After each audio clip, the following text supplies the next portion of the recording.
রাধারানী বিরহ যদি আমি প্রশমন করতে না পারি তবে আমার নামও নারদ মুনি নয়। এক পা দুপা করে রাধারানীর কুঞ্জের সামনে গিয়ে কৃষ্ণ নাম গাইতে গাইতে যখনই দাঁড়িয়েছে, নারদ মুনির মুখে কৃষ্ণ নাম শুনে রাধারানী চরণ দুটিকে জড়িয়ে ধরেছে। ও নারদ মুনি, বলতে পারো যে মধুমাখা কৃষ্ণ নাম তুমি আমাকে শোনালে, সেই কৃষ্ণকে আমি কোথায় গেলে পাবো? নারদ মুনি বলছে, রাধে আর তুমি এইভাবে কেঁদো না। এই যে আমি তোমার বিরহ দর্শন করলাম, আমি এক্ষুনি চললাম দ্বারকায় শ্রীকৃষ্ণের কাছে। তার কাছে গিয়ে আমি তাকে যজ্ঞ করার কথা বলবো, সেই যজ্ঞে তোমার নিমন্ত্রণ থাকবে। রাধে, তুমি তোমার প্রাণবধূর সঙ্গে মিলিত হবে, আমি তোমাকে কথা দিলাম। এই বলে নারদ মুনি রাধারানীকে কথা দিয়ে আশ্বাস দিয়ে চলেছে দ্বারকায় শ্রীকৃষ্ণের কাছে। কৃষ্ণের কাছে যেতে যেতে সাধের বীণা যন্ত্রকে নিয়ে বলছে, ওরে বীণা, অনেক তো তুই নারায়ণের নাম গাইলি, কৃষ্ণ নাম গাইলি, শুনেছি নাকি ভগবানের থেকে ভক্ত অনেক বড়, তো চল আমরা একটু রাধারানীর নাম গাইতে গাইতে যাই। বলো বলো যন্ত্র রাধা নাম মন্ত্র, যাগ যজ্ঞ ব্রত কিছু নাহি।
শুষ্ক পথে রাধারানীর নাম শুনে চমকে উঠলেন কৃষ্ণচন্দ্র।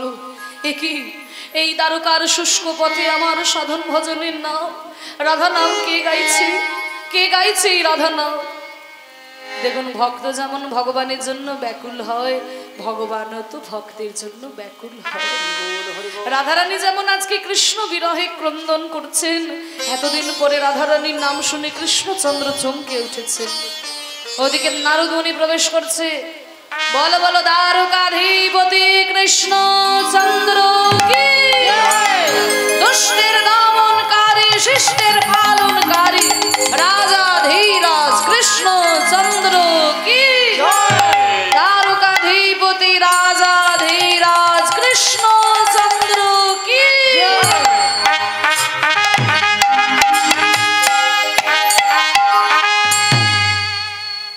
আসুন আসুন আসুন দেবর্ষি নারদ, আপনার মুখেই রাধা নাম। আচ্ছা আচ্ছা, আসুন আসুন, অনেকদিন পরে আপনার দর্শন পেলাম, তা আপনি তো সবসময় নারায়ণ নারায়ণ নাম করতে করতে আসেন, আজকে হঠাৎ আমার সাধন ভজনের নাম রাধা নাম গাইতে গাইতে আপনি আসছেন। এবার এই কথা শুনে নারদ মুনি বলছে, এই যে কৃষ্ণচন্দ্র,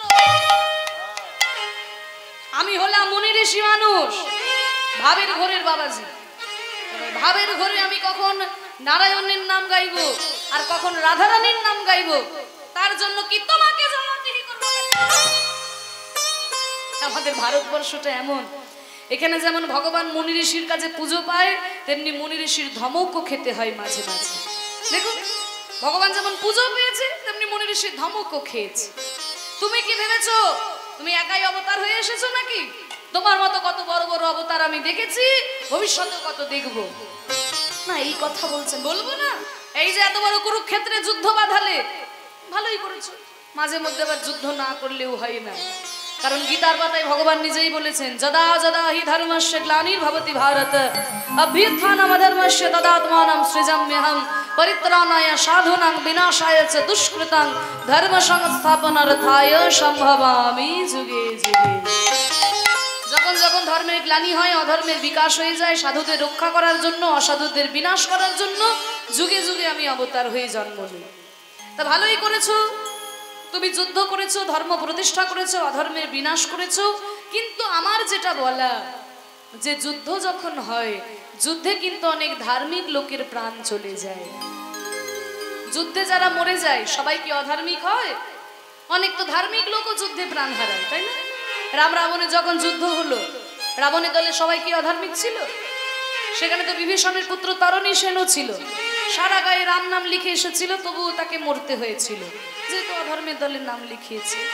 তাহলে যুদ্ধ যখন হয়, যুদ্ধে অনেক ধার্মিক লোকের প্রাণ যায়, তাই তার প্রায়শ্চিত্ত স্বরূপ যজ্ঞ করতে হয়।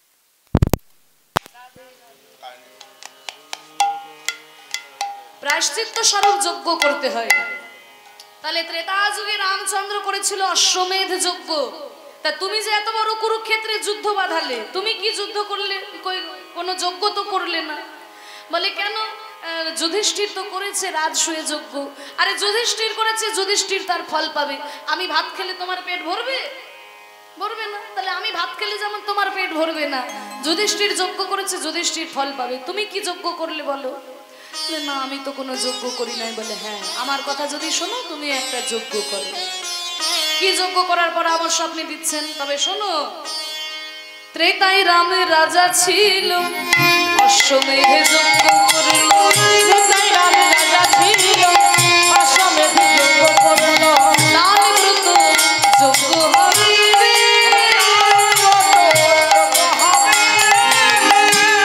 ত্রেতা যুগে রামচন্দ্র করেছিল অশ্বমেধ যজ্ঞ, যুধিষ্ঠির করেছে রাজসূয় যজ্ঞ, তুমি করবে দান ব্রত যজ্ঞ।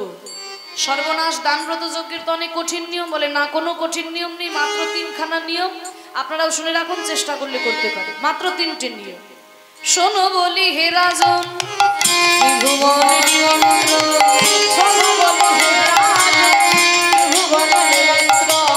সবারে করিতে হইবে।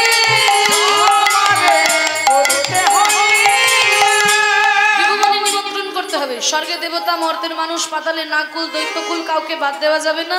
এটা হচ্ছে প্রথম নিয়ম। দ্বিতীয় নিয়ম কি? যে যা চাইবে তাই দিবে, সবার আশা মিটাইবে। যা চাইবে তাই দিবে, সবার আশা মিটাইবে। দান সবাইকে করবে হাসি মুখে। দান সবাইকে করবে হাসি মুখে। হাসি মুখে দান করতে হবে। এটা বিরাট বড় ব্যাপার। যে যা চাইবে তাকে দেবে, মুখে যেন হাসি থাকে। বাবা, অনেকে আছে অনেক দান করে, প্রচুর দান করছে, মুখটা বাংলার পাঁচের মতো করে থাকে, দান নিতে ইচ্ছে করে না। বলছে বাবা, নিজের সাধ্য মতো দান করবে, মুখে যেন হাসি থাকে, মনে যেন না হয় আমার সর্বস্ব নিয়ে নিল, এটা যেন মনে না হয়। দান সবাইকে করবে হাসি মুখে। দান সবাইকে করবে হাসি মুখে। এটা দ্বিতীয় নিয়ম। 3 নম্বর নিয়মটা খুব গুরুত্বপূর্ণ। এটা প্রথম নিয়ম। বলছে কি? যে যা চাইবে তাই দিবে, সবাইকে নিমন্ত্রণ করতে হবে। প্রথম নিয়ম হচ্ছে ত্রিভুবনে সবাইকে নিমন্ত্রণ করতে হবে। দ্বিতীয় নিয়ম হচ্ছে যে যা চাইবে তাকে তাই দিতে হবে। 3 নম্বর নিয়মটা কি? সর্বশেষ দান দিয়া ভিক্ষার ঝুলি কাঁধে লইয়া। সর্বশেষ দান দিয়া ভিক্ষার ঝুলি কাঁধে লইয়া। ভিক্ষা করে যাবে মন সুখে। সবার শেষে তুমি আঁচল পেতে সবার কাছে ভিক্ষা করবে। এটা কেমন নিয়ম হলো? কেন না, এর আগেই আপনি বললেন আমি যে যা চাইবে তাকে তাই দেব। আর আমি যদি আবার আঁচল পেতে ভিক্ষা করে নিয়ে নিই, তাহলে লোকে আমাকে দেখে হাসাহাসি করবে না? এই কেমন রাজা রে বাবা, নিজেই দান করছে আবার নিজেই ভিক্ষা করে নিয়ে নিচ্ছে। তাদের দান করার কি দরকার ছিল, যদি ভিক্ষা করে নিয়েই নেবে? কেমন একটা ব্যাপার হলো না? আমাকে দেখে লোকে হাসবে না? নারদ মুনি বলছে, শোনো, হাসাহাসি কেন করবে? মনে করো তুমি কাউকে 1 কোটি টাকা দান করেছো, 1 কোটি টাকা দান করেছো, তারপরে যদি তুমি আঁচল পেতে তার কাছে 1 টাকা ভিক্ষা চাও, সে তোমাকে দেখে হাসাহাসি করবে? 1 কোটি টাকা দান করার পরে যদি 1 টাকা ভিক্ষা চাও, সে তোমাকে দেখে হাসবে না? তা হাসবে না, কিন্তু লাভটা কি? বলে, শোনো, এতে তোমারই লাভ। তোমার দানের অহংকার দূরে যায়, দানের অহংকার দূরে যাবে, দানের অহংকার। জীবনে কোনোদিন কাউকে বুক বাজিয়ে বলতে পারবে না আমি তোমাকে 1 কোটি টাকা দিয়েছি। তাকে যেমন তুমি 1 কোটি টাকা দিয়েছো, আঁচল পেতে তার কাছে 1 টাকা তুমি ভিক্ষাও করেছো। তোমার দানের অহংকার দূরে যাবে, যে যা চাইবে তাই দিবে, দানের অহংকার দূরে যাবে।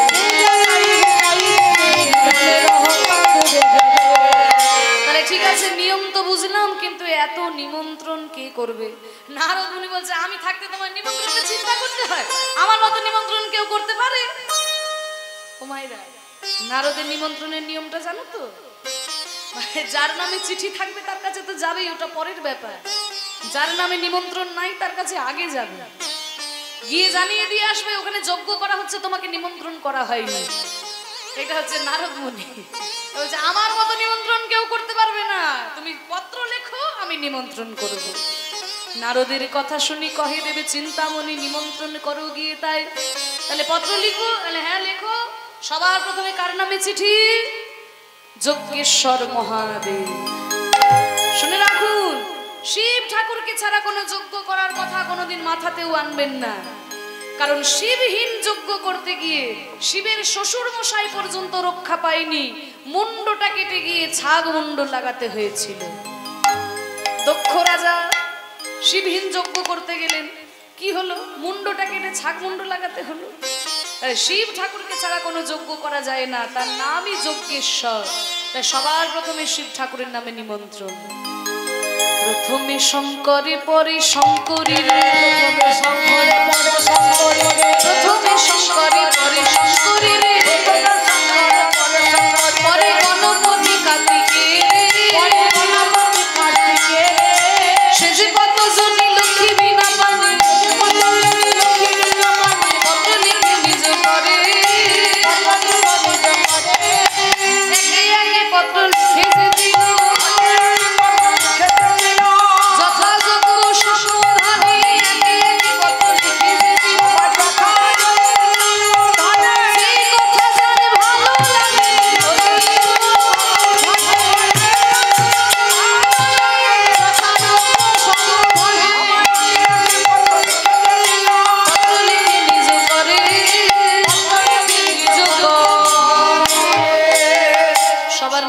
চিঠি লেখা হয়ে গেল। দাদা বলরামকে সেই চিঠির ঝুলি দিয়ে কৃষ্ণ বলছে, দেখো দাদা, আমি দান মতো যজ্ঞ করার জন্য চিঠি লিখেছি, দাদা তুমি ভালো করে একটু চিঠিগুলো মিলিয়ে নাও। দাদা বলরাম যখন ভালো করে চিঠিগুলো মিলিয়ে দেখছে, মিলিয়ে দেখে বলছে, ভাই কানাই, সবার নামে তো চিঠি দেখলাম ভাই, কিন্তু যাদের কোলে পিঠে চড়ে আমরা এত বড় হলাম, ওই নন্দ রাজা মা যশোমতীর নামে তো কোনো চিঠি দেখলাম না। কৃষ্ণ বলে, দাদা গো, সবার নামে চিঠি লেখার বিদ্যা আমি পড়াশোনা করে অর্জন করেছি, কিন্তু দাদা বাবা মাকে আমি কি বলে চিঠি লিখবো? দাদা আমি ভাষা খুঁজে পেলাম না, দাদা আমি ভাষা খুঁজে পেলাম না, আমি কি বলিয়া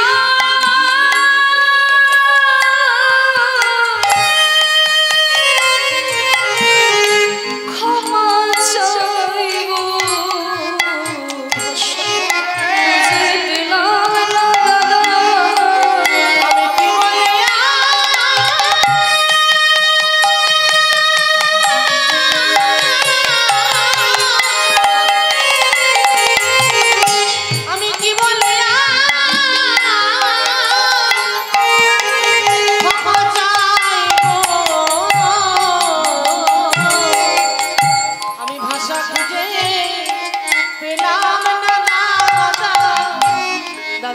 বলছে ভাই কাঁদিস না, আমার কাছে আয়, আমি বলে দিচ্ছি আমার শুনে শুনে লিখে নে। দাদা বলরাম বলছে না, কৃষ্ণচন্দ্র লিখছেন সবার নামে মা যশোমতীর নামে চিঠি লিখে বলছে মা গো যশোদে, না জানি কত ব্যথা দিয়েছি তোমার ওই কোমল হৃদয়ে, কিন্তু কথাই আছে কুপুত্র যদি বা হয়, কিন্তু কুমাতা কদাপি নয়। আমি যদি তোমার সুপুত্র হতে নাই বা পারলাম, তুমি যেন আমার কুমাতা হইও না। তোমার গোপাল দান ব্রত যজ্ঞ করবে, সেই যজ্ঞে তুমি আমায় এসে আশীর্বাদ করবে। নন্দ পিতার নামে চিঠি লিখে বলছি ওগো নন্দ পিতা, ছোটবেলা থেকে আমার অসুর মারতে মারতে জীবনটা চলে গেল। আমি দেখেছি আপনি দাঁড়িয়ে থেকে কত বড় বড় যজ্ঞ করেছেন, আপনি কৃপা করে আমাকে হাতে ধরে যজ্ঞ শিখিয়ে দেবেন। আর শ্রীদাম সুদামের নামে চিঠি লিখে বলছে ওরে শ্রীদাম ওরে সুদাম, শুনেছি যজ্ঞ করার সময় নাকি ভাত মুড়ি খেয়ে যজ্ঞ করা যায় না, ফল খেয়ে থাকতে হয়। তোরা বৃন্দাবন থেকে পাকা পাকা ফল আনবি, তোদের দেওয়া পাকা পাকা ফল খেয়ে আমি যজ্ঞ করব। আড়ালে গিয়ে শ্রীমতী রাধারানীর নামে চিঠি লিখে বলছে ওগো প্রেমময়ী রাধে, তুমি তো আমার শুধু প্রেমময়ী নয়, তুমি যে আমার শক্তি স্বরূপিণী, তুমি এসে আমার যজ্ঞের শক্তি হয়ে দাঁড়াবে। তোমার শক্তিতে শক্তিমান হয়ে আমি দান ব্রত যজ্ঞ করবো। রাধে তোমাকে যে আসতেই হবে। সবার নামে যখন চিঠি লেখা হলো, নারদ মুনি বলছে এই যে কৃষ্ণ চিঠি তো লিখলে, কিন্তু যজ্ঞটা কোথায় হবে ভেবে দেখেছি? এই রাজপ্রাসাদের পর এত বড় যজ্ঞ করা যাবে না, তাহলে যজ্ঞ কোথায় করা হবে? তা শোনো, আমার কথা যদি শোনো তাহলে প্রভাস তীর্থে গিয়ে তুমি যজ্ঞ করবে। এত জায়গা থাকতে প্রভাস কেন? ওইটাই তো ব্যাপার, এত জায়গা থাকতে প্রভাসের নামটা কেন করলাম? শুনে রাখুন, এই যে দানব্রত যজ্ঞকে প্রভাস যজ্ঞ বলা হয় কারণ এই প্রভাসে যজ্ঞটা হয়েছিল। প্রভাস তীর্থটাই খুব গুরুত্বপূর্ণ। মায়ের একটু মন দিয়ে শোনো, কেন না শুনে রাখো। এই যে আকাশের চন্দ্র দেবতা তোমরা দেখছো, আকাশের চাঁদ দেখতে এমন সুন্দর হলে কি হবে? স্বভাবটি মোটেও ভালো নয়। মুনি ঋষিরা বলেন যে চাঁদের চারপাশে 27টি নক্ষত্র ঘোরাঘুরি করে, এই 27টি নক্ষত্র হচ্ছে চাঁদের 27 জন স্ত্রী। এই 27 জন স্ত্রী থাকা সত্ত্বেও চাঁদ করেছিল কি, নিজের গুরু পত্নী মানে বৃহস্পতির পত্নী তারার প্রতি আকৃষ্ট হলো। গুরু বৃহস্পতি অভিশাপ দিয়ে বলে উঠলো, ওরে দুষ্ট দেবতা হয়ে তোর এত অধঃপতন, নিজের গুরু পত্নীর প্রতি তোর কুদৃষ্টি, যেই রূপ যৌবনের জন্য তোর অধঃপতন, এই রূপ যৌবন তোর থাকবে না। আমি তোকে অভিশাপ দিলাম, 15 দিনের মধ্যে ক্ষয় হতে হতে তুই নিশ্চিহ্ন হয়ে যা।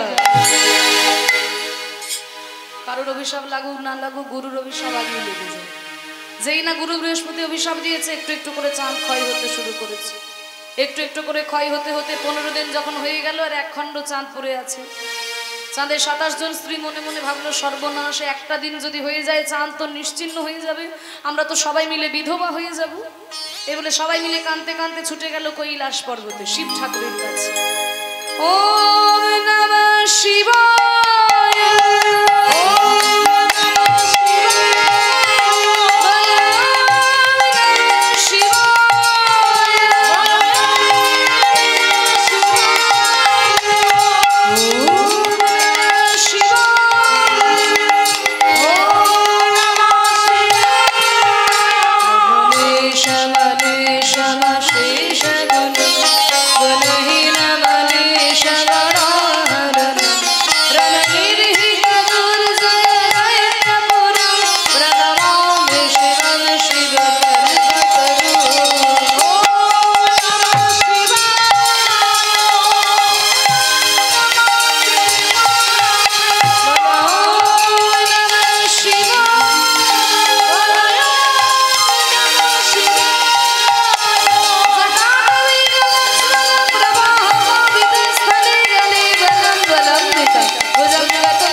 সিন্ধুর বিলাম সবন্ধু বন্ধুরা সুরা দিগন্ত সিন্ধুর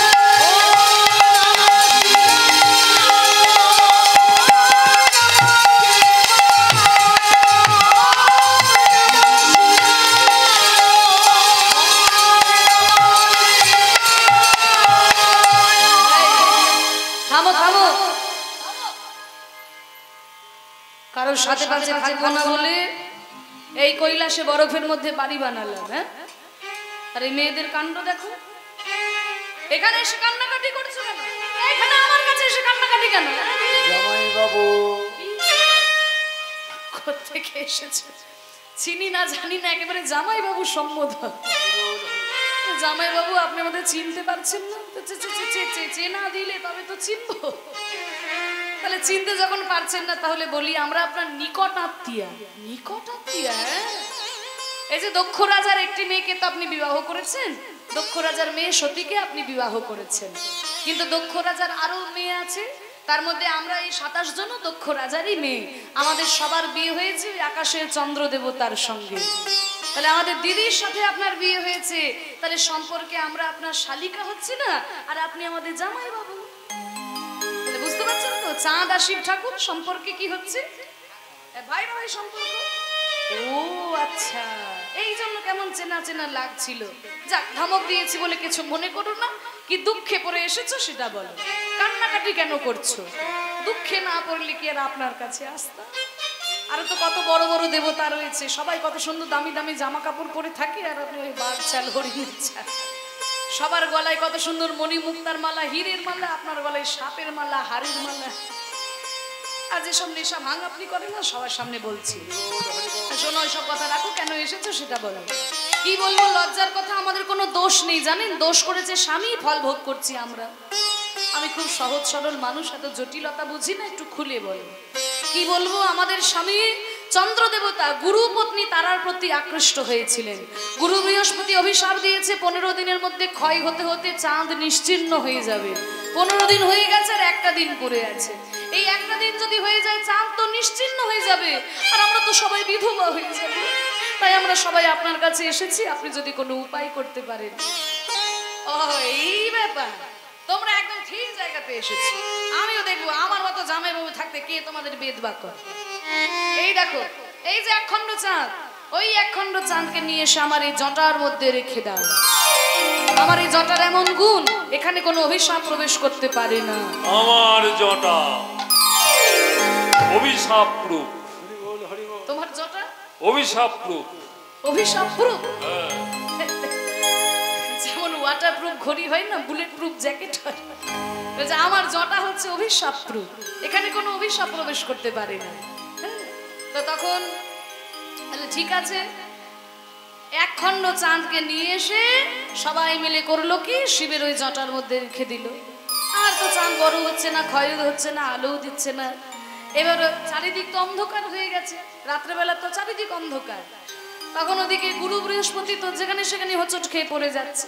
মনে মনে চিন্তা করছে, চাঁদ দুষ্ট ছিল বটে, কিন্তু রাত্রেবেলাতে আলো তো দিত, এখন তো যেখানে সেখানে হোঁচট খেয়ে পড়ে যাচ্ছে। চাঁদ যদি বেঁচে থাকতো তাহলে বলে দিতাম, যদি সোম তীর্থে স্নান করা যায় তাহলে ক্ষয় রোগ দূরে যায়। সোম তীর্থটা কোথায়? গুজরাটের সোমনাথ মন্দির, যেখানে 12 জ্যোতির্লিঙ্গের মধ্যে প্রথম জ্যোতির্লিঙ্গ প্রকাশিত হয়েছিল। সেইখানে স্নান করলে পরে ক্ষয় রোগ দূরে যায়। তখন এই কথাটা চাঁদের 27 জন স্ত্রী শুনে ফেলেছে। গুরু বৃহস্পতি তো আর জানে না যে চাঁদকে ফ্রিজের মধ্যে রাখা আছে। এই বলে সবাই মিলে ওই শিবের জটা থেকে একখণ্ড চাঁদকে নিয়ে গিয়ে সোম তীর্থে স্নান করালো। আরে সেইখানে স্নান করে চাঁদ নিজের জ্যোতি ফিরে পেল, আভা ফিরে পেল। তাই তীর্থটার নাম হয়ে গেল প্রভাস তীর্থ।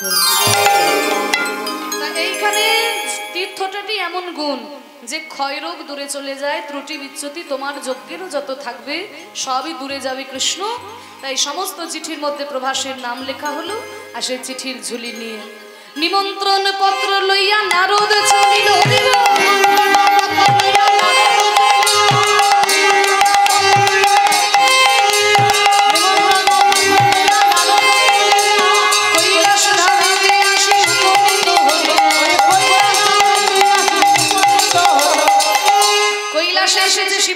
কাছে প্রথমে চিঠি নিয়ে, মামা কি হলো কি রে? ও মামা, তুমি কি সারা জীবন ধ্যানই করবে নাকি? আমার ধ্যান করাই কাজ। ধ্যান করাই কাজ? হ্যাঁ। ওদিকে কি হচ্ছে তুমি খোঁজ খবর নেবে না? খোঁজ খবর? হ্যাঁ, আমার তো সব অফিসার ফিট করা আছে। অফিসার? হ্যাঁ। কেন তোমার অফিসার গো? এই যে দেখছিস না, নন্দী বিরিঙ্গি ভূত প্রেত। ভূত পেয়ে এগুলো সব অফিসার? হ্যাঁ। তা তোমার অফিসাররা কেউ খোঁজ খবর দেয়নি? কেউ খবর দেয় না, সব বসে বসে মাইনে খাচ্ছে। বসে বসে মাইনে খাচ্ছে? শোনো মামা, হ্যাঁ। আমি তোমার জন্য চিঠি এনেছি। চিঠি? চিঠি? হ্যাঁ। কিসের চিঠি? ওই যে আমাদের অবতার কৃষ্ণচন্দ্র হ্যাঁ। দান ব্রত যজ্ঞ করবে, তাই নাকি? সেই যজ্ঞে সবার প্রথমে তোমার নামে চিঠি। আমার নামে চিঠি? তোমার এই যে অফিসার দলবল যত আছে হ্যাঁ। সবাইকে নিয়ে যাবে, সবাইকে পেট ভরে খাবে, পেট ভরে আমার যা চাইবে তাই পাবে গো। যা চাইবো তাই হ্যাঁ। পাবো? তাহলে তো আমাকে যেতেই হবে। পত্র হেরি ভোলানাথের আনন্দী পত্র হেরি ভোলানাথের আনন্দী বলে ভোলা করই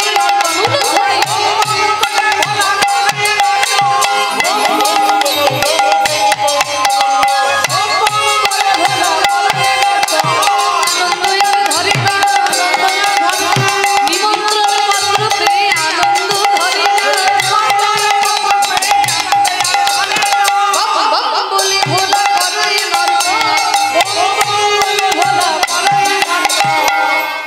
সবাইকে চিঠি দিয়ে যেই না বৃন্দাবনে এসে দাঁড়িয়েছে, দেখে বৃন্দাবনের বিরহ আরো তীব্র হয়েছে।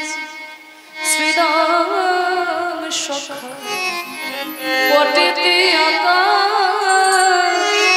শ্যামের মূরতি করে শ্রীরাম সখা পটেতে আঁকা স্বামীর মূরতি করে। পাকা পাকা লইয়া বলে কানাই খারে খারে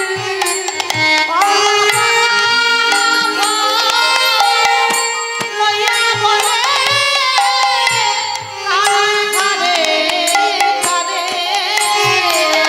শ্রীরাম সুদামের কাছে নারদ মুনি গিয়ে বলছে, আর তোমরা এইভাবে কেঁদো না। এই দেখো তোমাদের ভাই কানাই দান ব্রত যজ্ঞ করবে, তোমরা বৃন্দাবন থেকে পাকা পাকা ফল নিয়ে যাবে। নারদের কাছে চিঠি দিয়ে শ্রীরাম সুদাম ছুটে গেল ফল সংগ্রহ করতে। আর একবার দুবার করে এগিয়ে গিয়ে দেখে ওই নন্দ পিতা জেলেছে চিতা প্রাণকে জীবর করে। ওই নন্দ পিতা জেলেছে চিতা তারিতে জীবন করে। মাতা নন্দরানী করে মামনি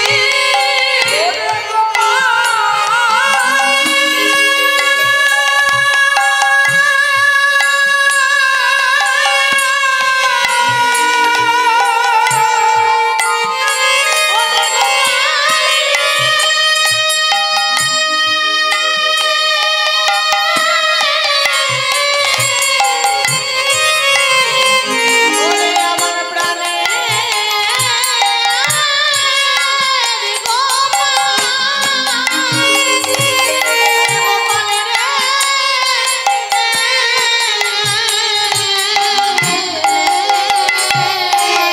মাতা নন্দরানী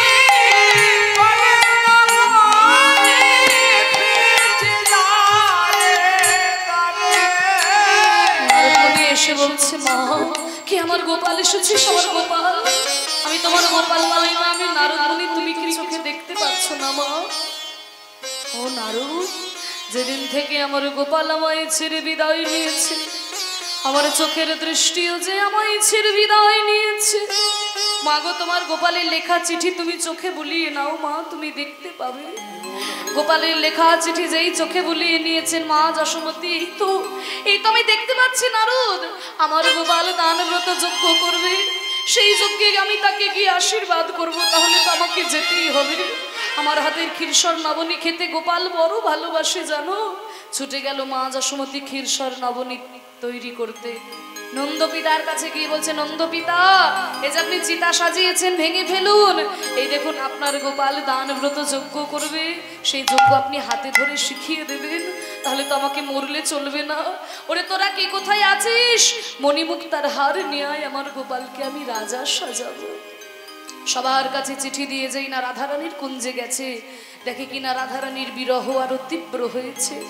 পদ্মপাতার পাপড়ির মধ্যে রাধারানীকে শুইয়ে রাখা হয়েছে একটু আনন্দ পাবে বলে, একটু আরাম পাবে বলে।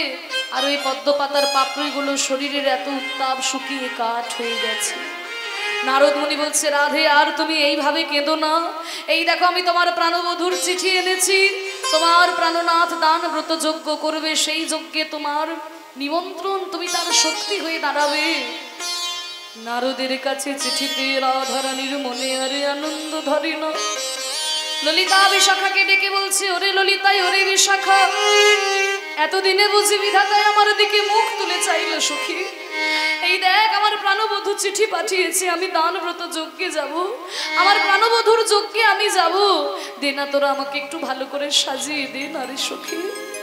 সখীরা রাধারানীকে কাছে বসিয়ে সুন্দর করে সাজিয়ে দিচ্ছেন। যেই না সাজিয়ে দিচ্ছেন, এতদিন পরে নারদের কাছে চিঠি পেয়ে রাধারানীর মুখে একটু হাসি ফুটেছে মাগো। কিন্তু সেই রাধারানীর মুখের হাসি সহ্য হলো না একজনের। কি নাম বলো তো? ননদিনী কুটিলা। কুটিলা দেখে দাদা আয়ানকে গিয়ে বলছে, দাদা সর্বনাশ হয়ে গেছে দাদা। আরে ওই যে নন্দের বেটা গেলে ছোড়া দান ব্রত যজ্ঞ করবে, সে করবে করুক, কিন্তু জানিস দাদা বৌদির নামে নিমন্ত্রণ, কত বড় সাহস। আরে যজ্ঞে যাওয়ার জন্য আমাদের বৌদি একেবারে হাতির পাঁচ পা থেকে বসেছে। সবাই মিলে সেজে গুজে তৈরি হয়েছে যজ্ঞে যাবে বলে। চল চল দাদা তাড়াতাড়ি চল, এই বৌদি আমাদের মান সম্মান সব ধুলোয় মিশিয়ে দেবে। কি বললি বোন? আমিও দেখবো আমি বেঁচে থাকতে কেমন করে রাধারানী ওই কেলে ছোড়ার যজ্ঞে যেতে পারে। এক্ষুনি আমি ওই মা কালীর খাড়া নিয়ে এসে রাধারানীকে ত্রিখণ্ডিত করে দেব। আয়ান যেই না মা কালীর খাড়াকে হাতে তুলে নিয়ে রাধারানীর দিকে এগিয়ে যাচ্ছে, আর আয়ানের হাতে খড়গ দেখে রাধারানী ক্রোধান্বিত হয়ে উঠলেন, কি তুমি আমাকে যেতে দেবে না? তুমি আমাকে যেতে দেবে না? তবে দেখো আমি কি। চেনো না চেনো না তুমি যে মোরে, চেনো না চেনো না তুমি যে মোরে, গেছিলাম আমি তোমার ঘরে, গেছিলাম আমি তোমার ঘরে, এত বলি হইল অপরূপ, এত বলি হইল অপরূপ, রাধিকা ধরিল কালিকার রূপ, রাধিকা ধরিল কালিকার রূপ, কালি হয়ে দাঁড়ালো, আমাদের রাই বিনোদিনী কালি হয়ে দাঁড়ালো, আমাদের রাই বিনোদিনী কালি হয়ে দাঁড়ালো। চোখ দুটো রক্তবর্ণ হয়ে যেতে শুরু করলো, সারাঙ্গ কালো হয়ে যেতে শুরু করলো।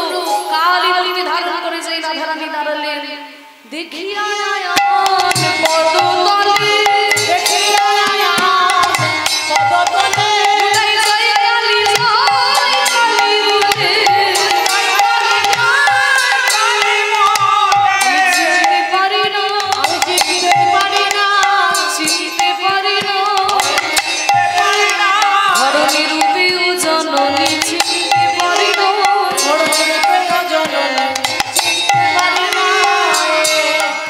মা তুমি আমার ধরণী হয়ে এতদিন আমার ঘরে ছিলে মা গো, আমি তোমায় চিনতে পারি নাই মা গো, আমি তোমায় চিনতে পারি নাই। আজকে রাধারানীর ওই কালী মূর্তি দর্শন করে আয়ান চরণ তলে লুটিয়ে পড়ে সেই কালী মূর্তিকে স্মরণ করছেন। আপনারা একটু হাত জোর করে বসুন, আমরাও সেই রাধারানীর কালী মূর্তিকে স্মরণ করি, সেই সঙ্গে মাকেও আমরা একটু স্মরণ করে নিই।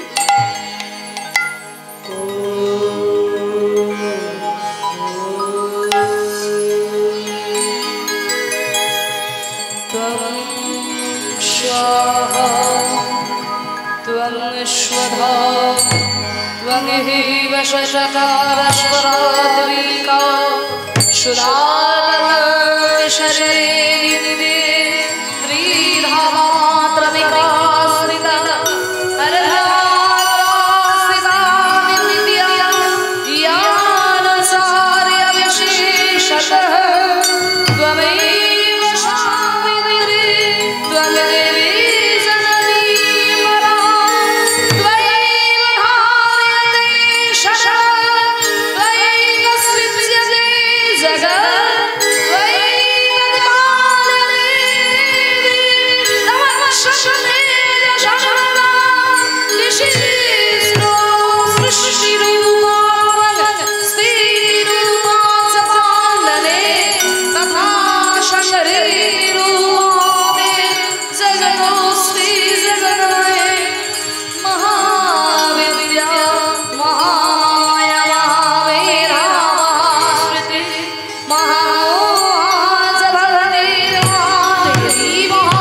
চিনতে পারি নাই মা, আমি তোমায় চিনতে পারি না।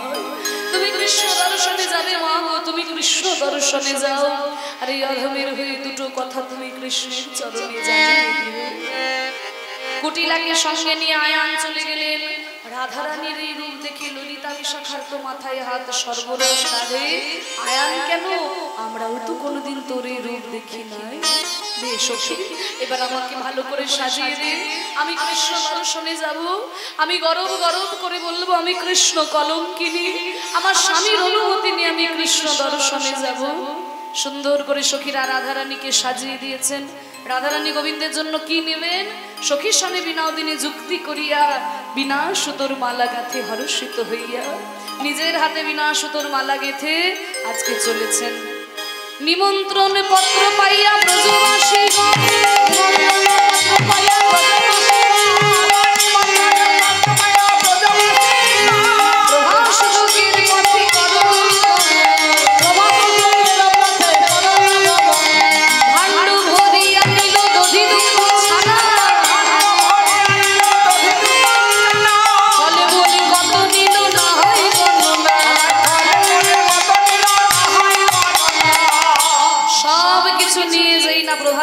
এসেছে। 4টি দরজা প্রভাস যজ্ঞের, পূর্ব পশ্চিম উত্তর দক্ষিণ।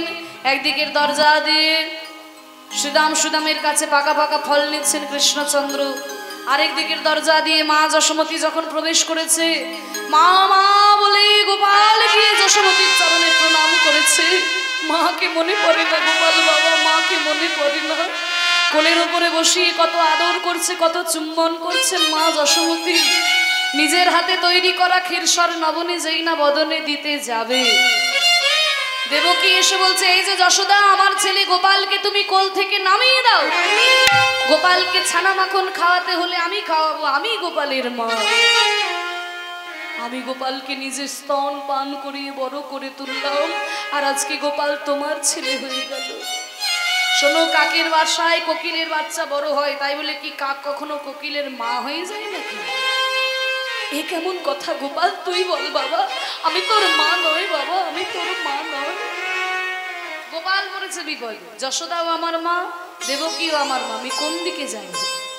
মাইতে মাইতে যখন ঝগড়া বেঁধেছে, তখন জগৎ জননী মা দুর্গা এসে দাঁড়ালেন যে তোমাদের মায়ের মায়ের দমদমে এক্ষুনি ঘুচিয়ে দিচ্ছি, তোমরা দুজন দুদিকে দাঁড়াও, গোপাল থাকবে মাঝখানে, 100টা বসন টাঙানো হবে, তোমরা নিজেদের স্তনধারা ওই বসনের মধ্যে দেবে, যা স্তনধারা 100টা বসন ভেদ করে গোপালের বদনে গিয়ে পড়বে, সেই হবে গোপালের মা।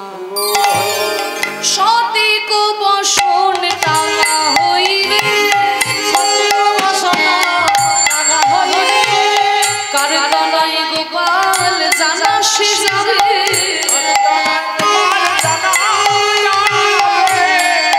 100টা বসন টাঙানো হয়েছে, একদিকে দেবকী একদিকে যশোদা, মাঝখানে গোপাল রয়েছে।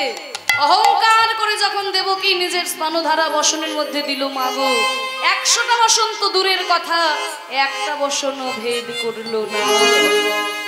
আর গোপাল রে বলে কেঁদে কেঁদে মা যশোমতী যখন ওই নিজের স্তনধারা বসনের মধ্যে দিল, 100টা বসন ভেদ করে সেই স্তনধারা গোপালের বদনে গিয়ে পড়ল।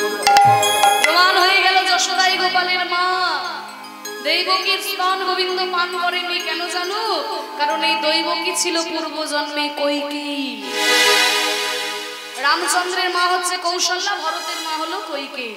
রামকে বনে পাঠানোর যখন সমস্ত ব্যবস্থা করে ফেললেন, বনবাসে যাবেন বলে রাম দাঁড়িয়ে আছেন, মা কৌশল্যা এক বাটি দুধ এনে বলেছিল, বাবা বনবাসে যাচ্ছিস, এই দুধটুকু খেয়ে যা।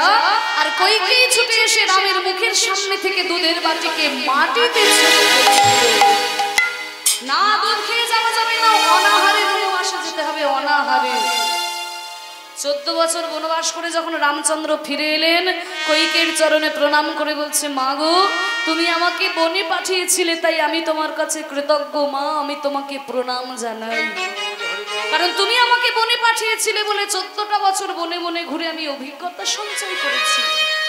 বনের বাঁদর আমার দাস হয়েছে, বনের কুহক চণ্ডল আমার বন্ধু হয়েছে, এগুলো কোনোটাই হতো না যদি তুমি আমাকে বনে না পাঠাতে। মা তুমি আমার প্রণাম গ্রহণ করো।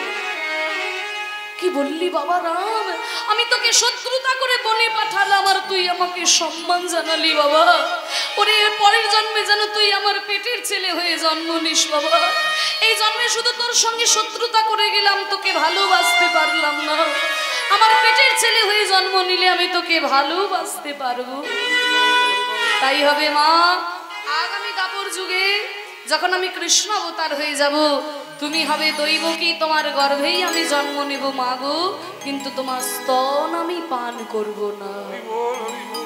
কেন বাবা? মনে আছে মা, যেদিন বনবাসে গেছিলাম মা কৌশল্যা এক বাটি দুধ এনে আমার মুখের সামনে ধরেছিল, আর সেই দিন তুমি মা হয়ে সন্তানের মুখের সামনে থেকে দুধের বাটিকে মাটিতে ছুঁড়ে ফেলে দিয়েছিলে। তোমার গর্ভে জন্মে নিলেও তোমার স্তন আমি পান করব না মা। তাহলে যশোদা স্তন কেন পান করলেন? কারণ এই যশোদা ছিলেন পূর্বজন্মে ধরা সতী।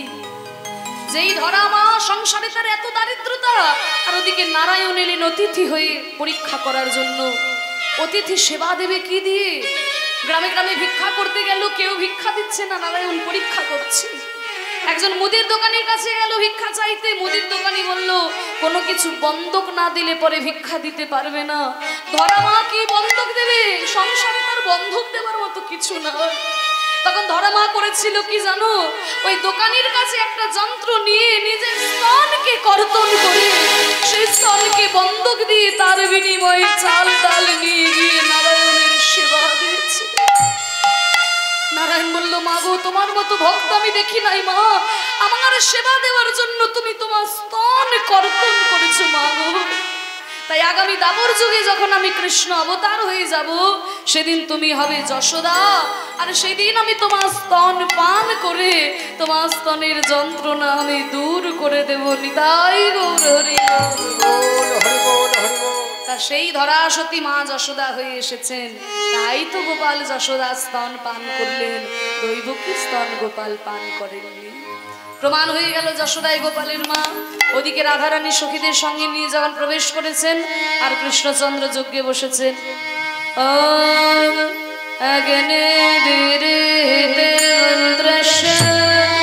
মধুচন্দাবেশী গায়ত্রী ছন্দ প্রাতঃস্মরণ বিনিয়োগা স্বস্তি না ইন্দ্র বিধ্বস্তবা স্বস্তি না মুখে বিশ্ববেদা স্বস্তি না বৃহস্পতি স্বস্তি না ইন্দ্র বিধ্বস্তবা স্বস্তি না মুখে বিশ্ববেদা স্বস্তি না বৃহস্পতি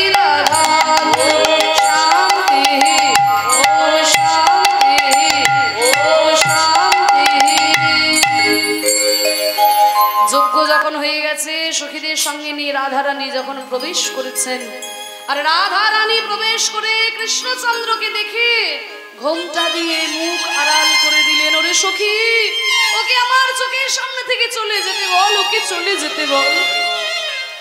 সখীরা বলছে, রাধে, যাকে দেখার জন্য এতগুলো বছর অপেক্ষা করলি, সেই কৃষ্ণ যখন সামনে দাঁড়িয়ে বলছিস দেখবি না?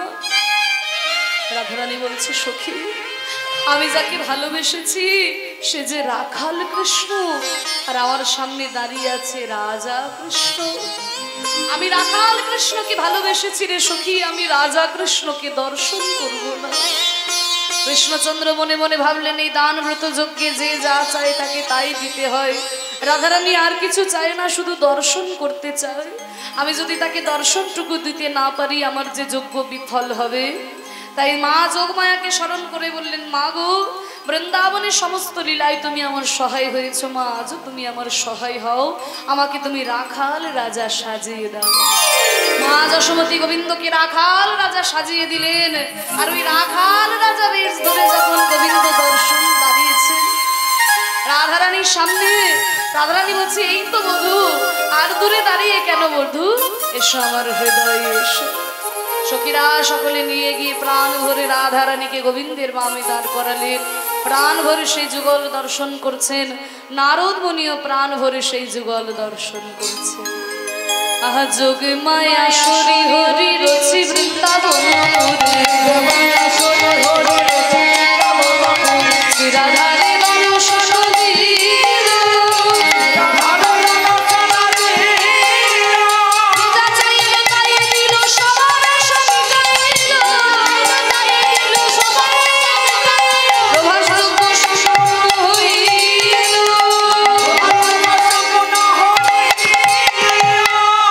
একদিকে প্রভাসযোগ্য করলেন আর এদিকে রাধারানীকে সঙ্গে নিয়ে যুগলে যখন দাঁড়িয়েছেন সখীরা আনন্দে গুণগান করছে মিলিলা শ্যামের বামে নবীনাথেশ্বরী আর কি শোভা হরি হরি গাছের ডালে নৃত্য করে ময়ূর আর ময়ূরী আনন্দে গান গায় সুখে আর সারি প্রভাসযোগ্যে মিলন হলো কিশোর আর কিশোরী এবারে প্রেমানন্দে ভক্তি হরে মন হরি হরি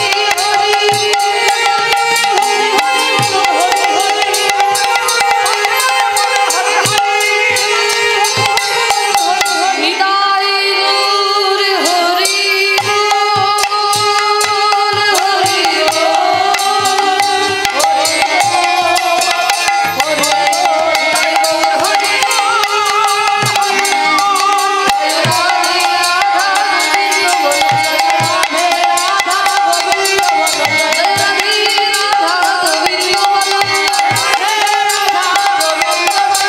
হরে কৃষ্ণ কৃষ্ণ কৃষ্ণ হরে হরে হরে রাম রাম রাম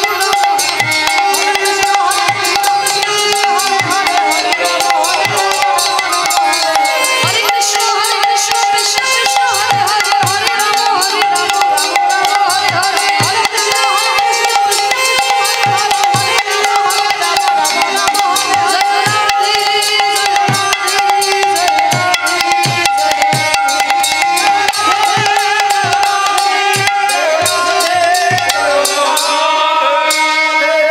সবাই একটু রাধা নাম গাইতে গাইতে আমরা বিদায় নিই সবাই আপনারা ভালো থাকুন আনন্দে থাকুন হরি নামে মেতে থাকুন কি গো একটু গাইবে তো রাধা না সবাই মিলে একটু দুটি বাহু তোলে একটু উঠে দাঁড়া সবাই মিলে একবার কৃষ্ণ বলে দুটি বাহু তুলে নাচরে মন